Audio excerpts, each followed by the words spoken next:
Welcome to Grapple Arts Radio. Hi everybody, it's Stephan Kesting from grapplearts.com and Grapple Arts Radio. Today I'm talking to Clark Gracie, and that's Clark Gracie of the hair, of the omoplata, of the famous picture on Reddit.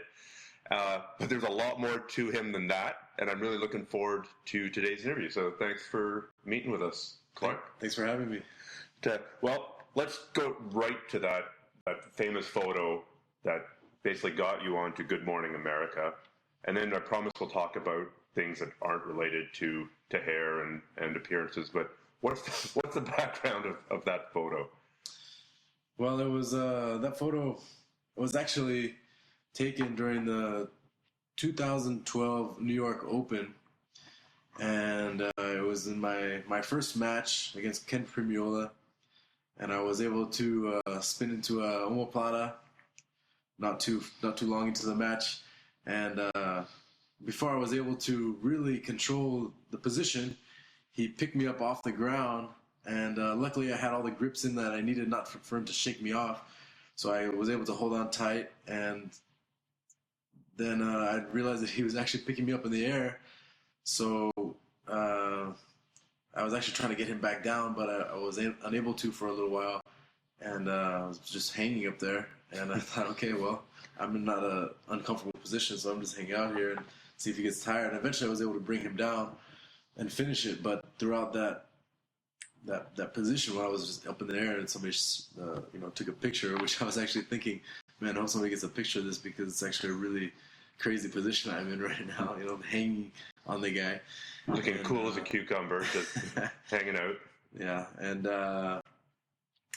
so I was able to finish it, but that photo really didn't, become popular until after the Pan Ams this year in 2013 when I won, and then I always thought that photo was from the Pan Ams. Yeah, no, it was actually the year before. Okay. So it was about almost a year old, and yeah, so I guess right after the Pan Ams, I don't know how that photo came out, but I started seeing some memes on it, and some of my students were the ones that brought it to my attention and said that it's on the top of the list or front page, something on Pinterest. I didn't know much about it at the time, but it was kind of interesting. And then just a couple of days later, I got a phone call from Good Morning America inviting me out to come talk about it. So I spent a couple minutes, about 5 minutes on Good Morning America, and then Inside Edition a few days later, and so I got a little attention. So it was kind of funny, but to me it was just a move, a move that I do regularly, and it happened to me before in the academy a lot, but maybe it was the first time in a competition. And I think a lot of people outside of Jiu-Jitsu didn't really understand what was going on there. They maybe thought that I was in trouble, maybe I was getting slammed, or something like that, and I was looking really relaxed. But actually I was in complete control. I was in a really good position, I had no worries right there. So yeah, he's getting tired, not you, in that position. Yeah. Well, I guess it's a totally different way of bringing jiu-jitsu to the masses. Yeah, It's a 21st century way. For sure. Okay, well, now you're a Gracie, which means that you're part of that giant family, but your dad was Carly Gracie. Could you talk a little bit about your background of who's related to who? It's really difficult for even people who are interested to keep track of who's related to who. Yeah, it's funny. Like a lot of times I get asked the questions, how are you related to the Gracie family? And, I sometimes ask the people the same question to themselves, how are you related to your family? It was kind of a funny question, but... how are you related to the Smiths? Yeah. So, I understand what they're saying, but, because it is a big family and people don't understand where everyone fits in, but I am the third generation of Jiu-Jitsu practitioners in the family. First was Carlos, right? And his brothers that started learning Jiu-Jitsu and modifying Jiu-Jitsu to become what is now known as Brazilian Jiu-Jitsu or Gracie Jiu-Jitsu. And then my dad, his brothers, his cousins, and then all of us. So because my grandfather had 21 children and Elio also had a lot of kids, Jiu-Jitsu spread around the world, and then, a lot of grandkids on top of that. So it became a really big family, and there's even cousins now that I don't even know. And I'm still working on getting to know everybody. But it's interesting. So I think that's part of the cause for the big spread of jiu-jitsu, and there's people all over the place in Europe and Brazil and in the U.S. And my dad was one of the first ones to come to the U.S. Carly Gracie. Yeah. And so when did he come to the U.S.? He came in 1972, and I think about 10 years later, he started inviting his cousins, his brothers to come, and from there, they started coming out, and started the boom. And years later, the UFC started, and then it really became popular. Was he teaching jiu-jitsu in 1972? Yeah, he actually came, and he first went to New York. I'm not sure if he taught much in New York, but I do know he went right after that to Virginia, and he was teaching the Marines in Quantico, Virginia. And he would always tell stories about, he would come and look up jiu-jitsu schools in the yellow pages, and he would visit in any jiu-jitsu schools that he could find, or even judo schools, or any kind of martial arts, but especially jiu-jitsu schools. He noticed that jiu-jitsu that he would find in the U.S., in North America, was not the same as the jiu-jitsu that he known in Brazil. So it was more of the Japanese traditional jiu-jitsu here at that time. Yeah, it was a traditional style. So here, grab my wrist. No, my other wrist. Yeah. And similar in a lot of ways, but still a lot different because the family was able to modify it, and it actually became a completely different martial art. So people would say, "Oh, you do jiu-jitsu? Well, actually, this is very different. This couldn't be the same as what we do." So then he started saying, "Oh, well, I have to think of a different name for it because people don't see it as the same thing." So he started calling it Gracie Jiu-Jitsu, and that was the beginning of that term, Gracie Jiu-Jitsu, back in those days. So and he was starting to teach around that time. Eventually went to Florida, California. And in California, he met my mom, and that's where I was born and grew up most of the time. That calling it the whole Gracie Jiu-Jitsu, that ended up leading to some problems within the family, did it not? Well, yeah, there was some people that came after to the U.S. in my dad's family, and some of my dad's cousins who tried to put a trademark on the name and made it so no one else could use it, the term Gracie Jiu-Jitsu. And then my dad said, what's going on? Because I was the first one to create this name. You can't, stop the family from using this name. This is the family name.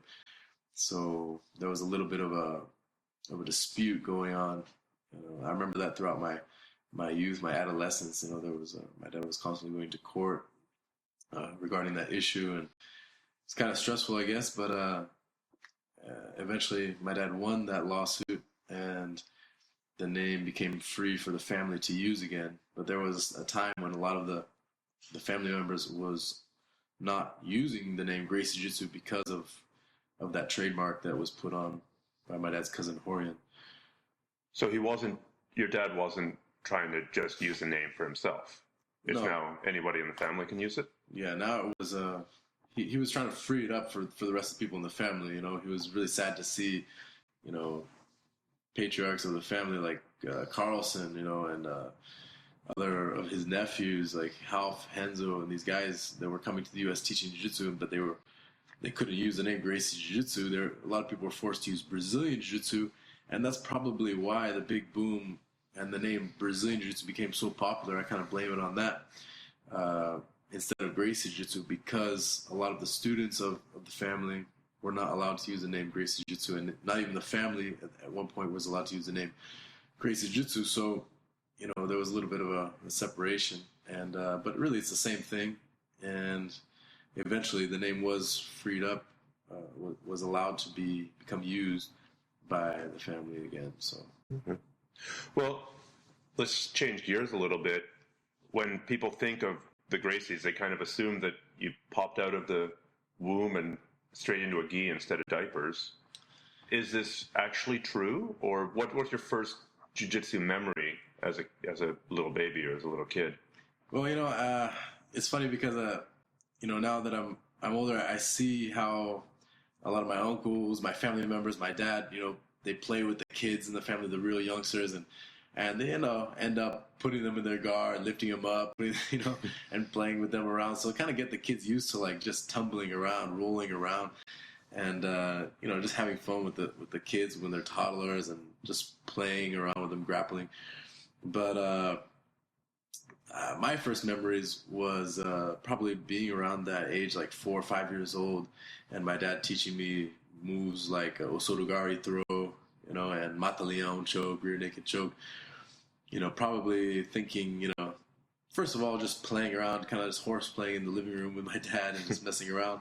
But, also probably showing me these moves to think that, he wants me to be able to defend myself if, I've got some bullies on the playground messing with us or something like that, me, my brother and sister. So, I guess we do learn from a very young age, just being born into the family, but, because we've been so involved, my dad's so involved, and generations.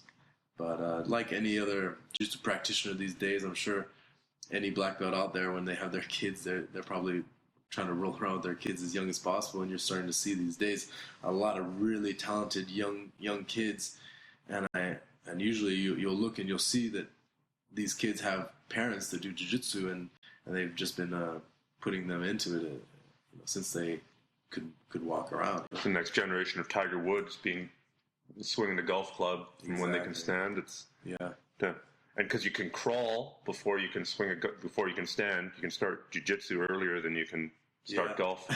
So watch out, Tiger Woods. We're going to choke you out. So then what's your first formal memory? Like when's the first time you ever put on a gi and learned a technique in a class type of thing? I remember going in and training with my dad's students when I was a kid, probably like 9-10 years old was when I really started, going to the academy and becoming involved in that. And then I remember at that time it was still very new, there was really no jiu-jitsu tournaments in the U.S. And I was growing up in San Francisco, and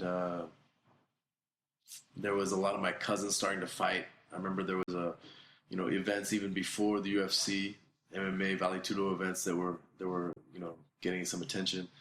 And then the UFC came around, and I saw a lot of my cousins and, Henzo and Half and Hyen and even guys like Vitor Belfort, who was students of my uncle Carlson. They would come around sometimes and visit the academy with Carlson. So, because I knew these guys, and I guess I thought to myself, well, I imagined to see myself in the ring one day competing for my family's name and representing jiu-jitsu. So I started when I was around 12, I guess taking it a little bit more seriously, thinking, well, if I really want to be good at this, I better start focusing on this and going more often. So I started going every day, having fun with it. And really there was no kids class back then, so I think that really helped me because I was training with the adults a lot. And because I couldn't use my strength or, bully anyone around, I had to really, develop that defensive strategies and become really good on my defense. So it was a good, I think, development part for me. Oh, interesting. Yeah. Interesting. So it's interesting to hear that it was kind of informal, and you didn't really, focus on it very much, really, for the first 10, 12 years of your life. Yeah, and it's something that you've done pretty hardcore ever since then, obviously. Yeah, I mean, I guess because there was really not a lot of kids doing it back then. There wasn't a big kids program. Jiu-Jitsu was really like an adult thing to do, an adult sport. Now it's becoming more of a all ages type thing. But yeah, I mean, before when you're young too, you don't really have that kind of focus, I guess. So it was just kind of like something to do, just playing around. And then once I, had the head to realize that it's something that I should focus on, then I really started getting into it a little bit more seriously. Okay. So now, obviously, you've learned from your dad a lot. Are there any other people that have been instrumental in your development or in acquiring the knowledge and skills? Definitely, yeah. My dad was probably like, especially responsible for my understanding of the fundamentals and my base. Like everything comes from from what I originally learned from my dad. But there was a lot of people also who influenced my jiu-jitsu. One of them, probably the main one, being Rodrigo Medeiros, who was a student of Carlson. Had a really good team in San Diego. And once I was around 19, 20, I started training with those guys a lot, his team. And then, training there was a lot of guys that would come through, like, a lot of people that would come through before major tournaments, like Mario Hayes and guys from Brazil, Paradeda, Margarida. And then I also trained a lot with other cousins and uncles of mine, Henzo, Roger, Helion. When I lived in Brazil for a while, I was training with Helion. And these guys, everybody left a little bit, gave me some pieces of the puzzle that I put together and make a style, which is now my own. Mm-hmm. How long did it take you to come into your own style, as opposed to just learning, from the basics to developing knowing what you're good at and having your own way of doing things? I don't know. I think, it's an interesting question because people's styles, I think, change throughout their career, throughout their training. And I remember even when I was a white belt, even a kid, people would talk about, oh, wow, Clark, you're super flexible. His legs can go all the way over his head. So that was kind of like, initially maybe my style, just being really flexible and be able to get into like positions from, unexpected angles and stuff like that. But I don't know. It's kind of a hard question to answer. I guess, it's because your style constantly is changing. And, at one point in my life, I'm focusing on, passing the guard, being on top, mount, cross choke. The other point, I'm focusing on like kimuras and then omoplatas. And, so it's very, I think... always playing catch up in one area or another and always being ahead in one area or the other. Always like, thriving in one area and, becoming interested in kind of finding that niche in a certain area. So, you go through phases, I think, in your jiu-jitsu. Oh, so what's the latest phase that you've been through? Well, right now, lately, especially this year and the past couple of years, I've been really doing well with the omoplata technique. I've been really successful once I get it. I'm usually able to finish it.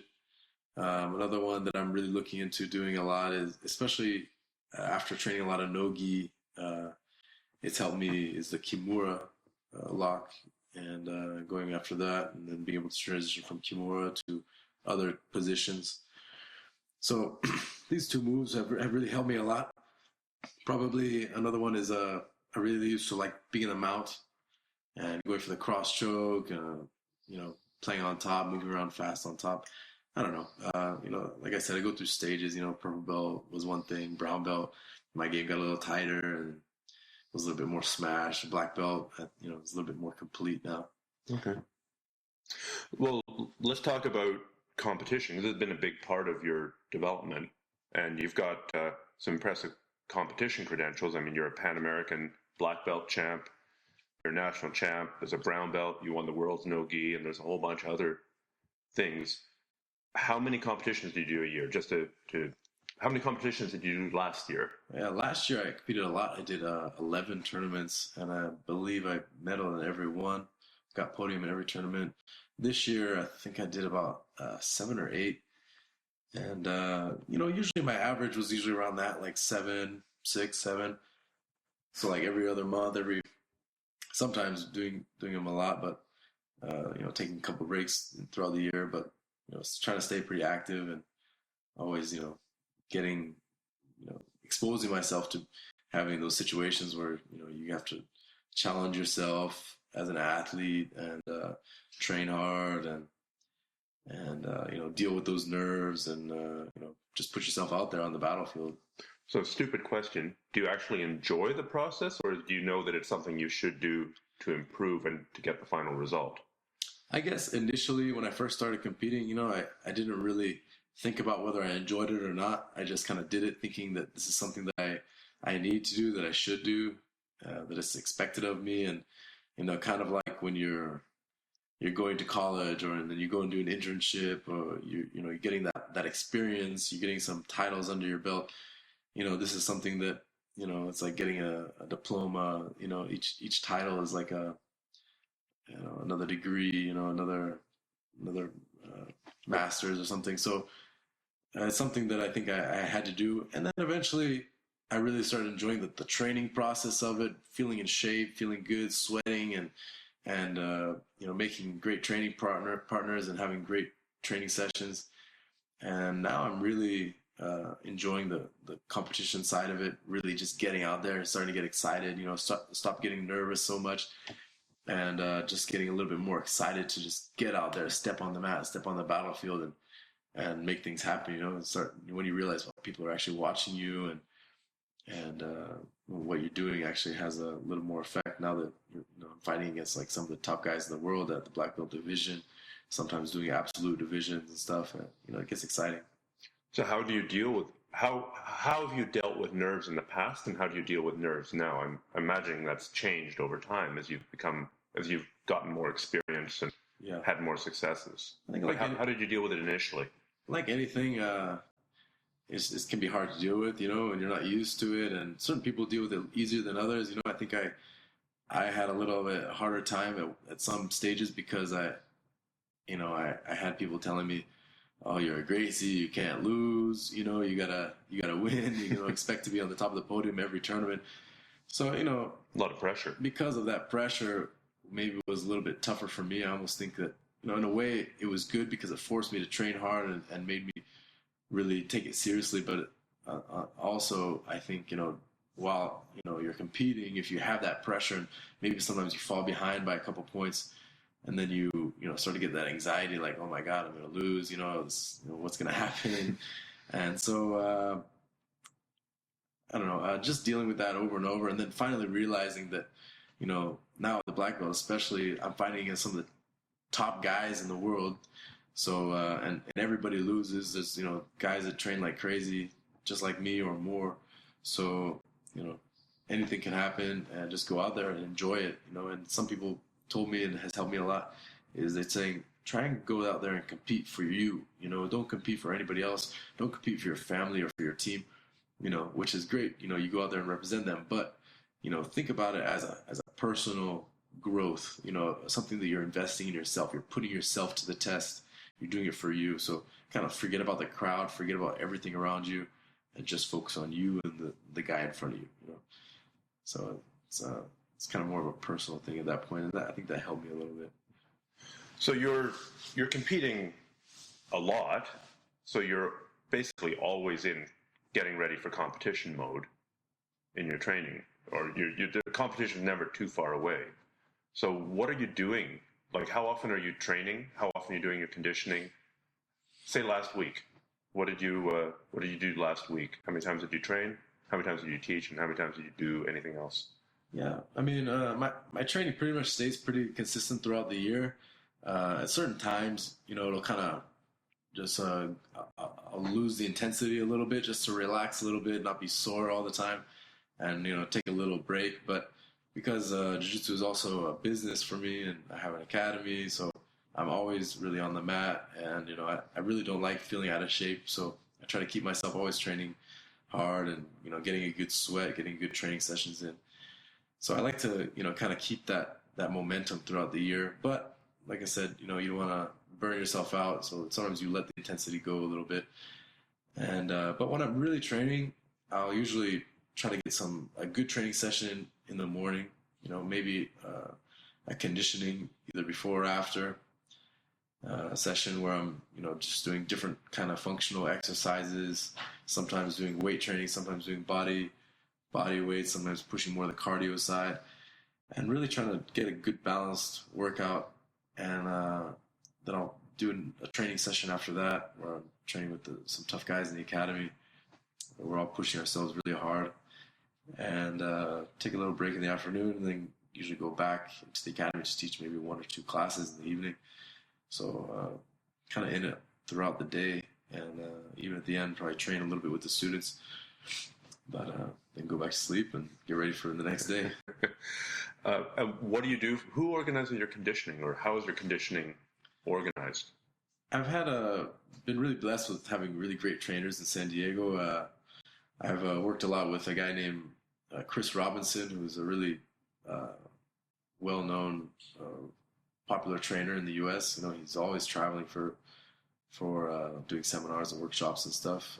He's in San Diego, Chris Robinson.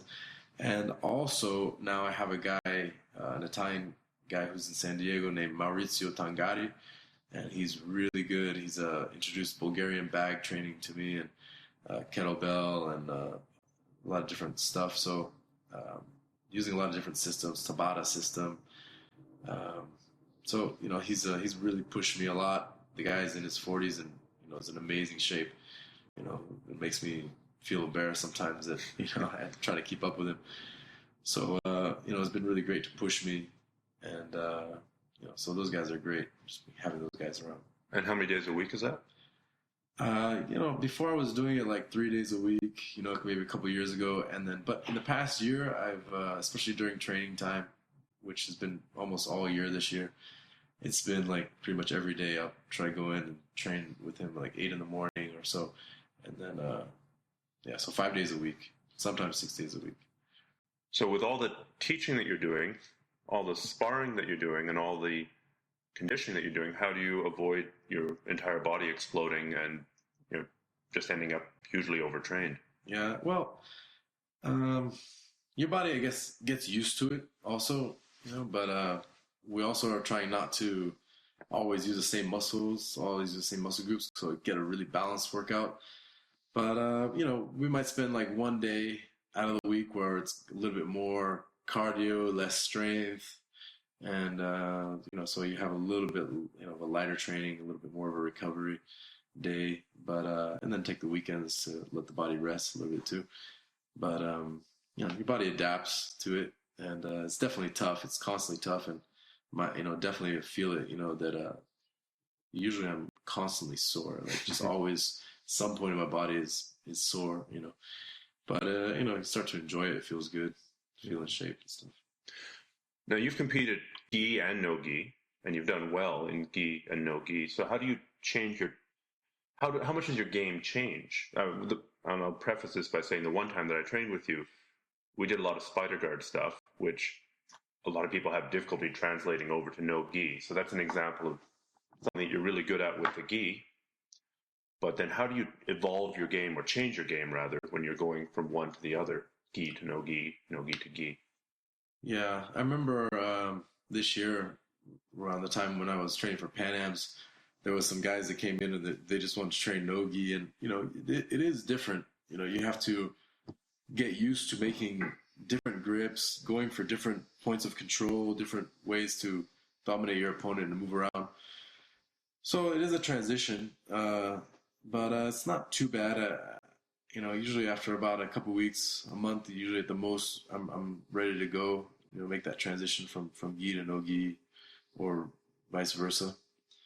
But it's just looking for different ways to control your opponent, and spider guard and stuff like that I'll use a little bit, but a lot of times I'll transition my guard. Talking about guard, I'll use more like an X guard and getting a little bit closer,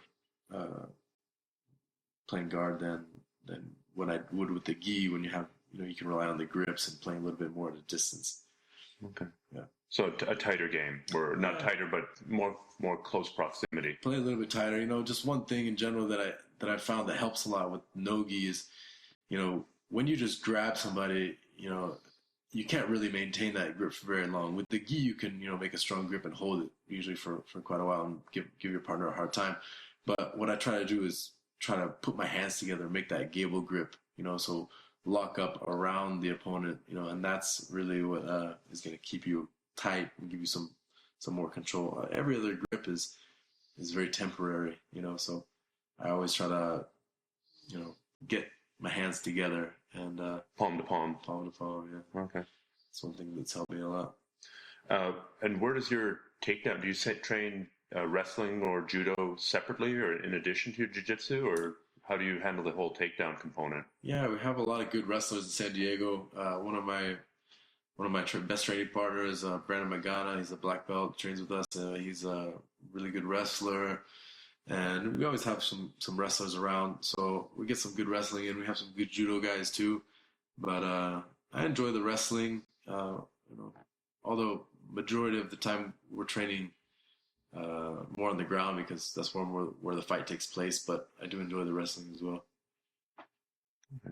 Well, let's talk a little bit about your school that's in San Diego, but then you've also got affiliates elsewhere in the world, right? Yeah, that's correct. Yeah, I've had a school in La Jolla for about 4 years, a little over 4 years now, which is just in the north end of San Diego. And now I just opened about a month ago a new school in Old Town San Diego, which is just north of downtown, close to the airport. And so we're really excited about having those two locations and be able to really provide like really great training and get some great training. Really nice, both really nice facilities. So and really growing the team strong. There's a lot of really competitive guys down there who are trying to grow and get good. And you also have people of every age and background. People like to sometimes just do it for fitness. Some people just like to do it for fun, and but then you have your group that likes to train hard too and get out there and compete. So it's a lot of fun. I really enjoy it. And you're traveling between the two schools, or somebody else runs the La Jolla school? Yeah, I mean they're not too far from each other. It's about probably about 10 miles or so from each other. I have two people that are helping me out there run the schools, and I bounce back and forth between the two. But my brother actually just moved to San Diego this year. His name is Up Gracie, and he's helping me a lot in the La Jolla school. He's really technical, really good, and so I'm really happy to have him down there. He's a really great training partner as well. And also have Brandon Magana, who's helping us in the Old Town location. And he's, like I said, one of my best training partners. He's right about my weight and real tough guy to train and finish. And so it's always good training with him. It's amazing how much one or two training partners can make a difference to your game, isn't it? Yeah, having those tough guys really helps. The time when you're going out there to compete, you're stepping out there to battle. That's really when it pays off. When you're on the mat, the training time, you really don't want to keep going. You want to give up, but and at that point, you remember that those tough days you had in the academy that pay off when you get on the mat. Well, just to finish, what's the toughest match you've ever had, and what's that you've won, and the toughest match you've ever had that you've lost? Maybe not in that order. Let's finish on a high note. I'm really not sure. It's people have asked me that before. I mean, I've had some matches where I remember I had one match in the Europeans against a guy from Czechmat who I had actually fought before, and I remember just like being so tired at the end of it, just like he was just attacking me the whole time, and I was working to attack him as well, but it was just like nonstop. So sometimes you go like at that high intensity for 10 minutes. And then sometimes you're traveling too. I was in Portugal in the winter, and dealing with jet lag, and I remember that I had that really tough match. I think his name was Gabriel, check that guy, who I fought once in the Worlds and beat by submission, and then but that match stands out in my head.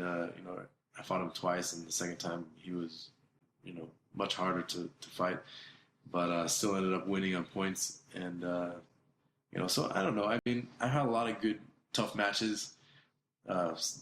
Some I've lost and won a lot too. But I can't really say who's. So I fought some guys with really big names and not had such a exhausting fight. Not had such a tough fight. And some guys with who don't really have names in jiu-jitsu and had like really tough matches. So just really. I can't really say who I've had the toughest match, but it's definitely been an experience. Just getting out there, putting myself to the test, training. The training is really where it all pays off.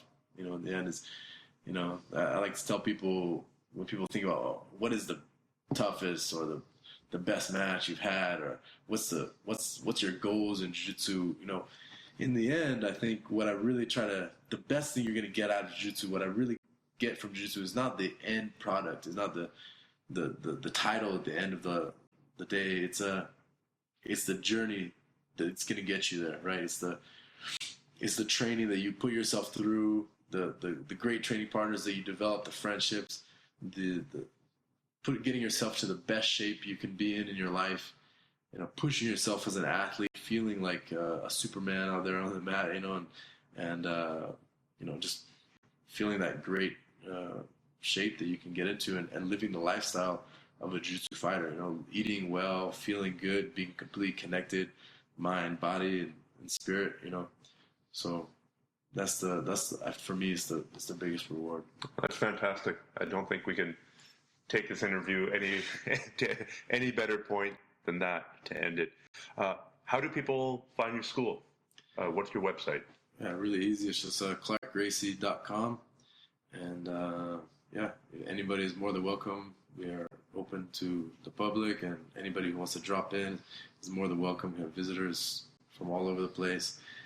San Diego is a really nice place to vacation. It's kind of a touristy area, so we always have a lot of visitors in the academy. Awesome. Well, best of luck with your training and your competition and your teaching, and with anything else, any other challenges that you decide to take on in your life, Clark. Thank you so much for today. Thank you.